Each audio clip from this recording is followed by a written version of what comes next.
2014లో New York police officer హత్యకు గురయ్యాడు. 2017లో 2.5 సంవత్సరాల తర్వాత అతని భార్య బిడ్డకు జన్మనిచ్చింది. ప్రపంచ వైద్య శాస్త్రంలోనే ఈ ఘటన అద్భుతం చేసింది. అది ఎలాగో తెలుసుకోవాలి అంటే ఈ వీడియో చూడండి. డిసెంబర్ 2014లో ఓ పోలీస్ ఆఫీసర్ తన సహ అధికారితో కలిసి విధుల్లో భాగంగా పెట్రోలింగ్ కి వెళ్లినప్పుడు కొందరు దుండగులు వెంజెస్ లియోని హత్య చేశారు. తన సహ అధికారిని కూడా హత్య చేశారు.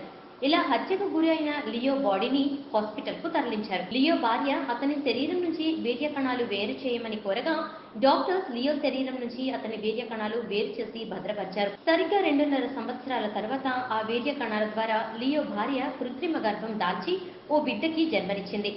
ఇది తెలుసుకున్న పోలీస్ ఆఫీసర్స్ జూనియర్ లియో పుట్టింది అని అంతా హ్యాపీగా ఉన్నారు.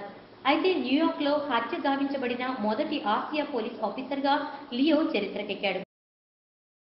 ఈ వీడియోపై మీ విలువైన కామెంట్స్ ని మాతో షేర్ చేసుకోండి. అండ్ ఇంకో విషయం, సబ్స్క్రైబ్ చేయడం మర్చిపోకండి.